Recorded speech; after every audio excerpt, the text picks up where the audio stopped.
Во Брисел се одржува нова рунда диалог меѓу Белград и Приштина, на која освен премиерот на Србија Александар Вучик и косовскиот премиер Иса Мустафа присуствуваат и председателите на двете страни Томислав Николич и Хашим Тачи.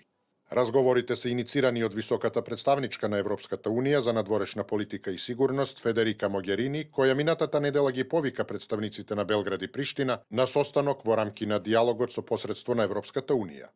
Наше су позиције потпуно удалјене. Нашите позиции се целосно оддалечени.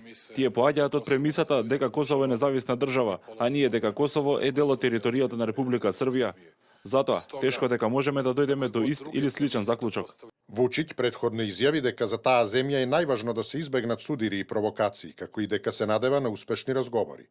Во понеделникот Хашим Тачи изјави дека дошло времето да се отвори последното поглавје во диалогот помеѓу Косово и Србија, а како најдобро можно решение наведе дека е Србија да ја признае независноста на Косово.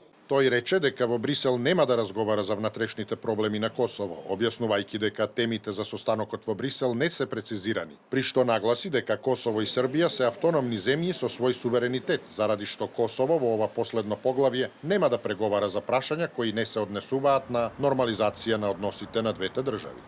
Брисел го поздравува доаѓањето на представниците на Србија и Косово на највисоко ниво на состанокот, изјави портпаролката на Европската комисија Маја Коцијанчиќ, оценувајќи дека развојот на ситуацијата во изминатите денови ја нагласува потребата од засилена определеност и ангажирање на двете страни. Напредокот во нормализацијата на односите меѓу Косово и Србија е од огромна важност за двете земји, Европската Унија и Западен Балкан во целина. На дневниот ред на оваа рунда преговори меѓу Белград и Приштина во Брисел се наоѓаат и тензиите кои настанаа заради српскиот воз кој требаше да појде кон Митровица.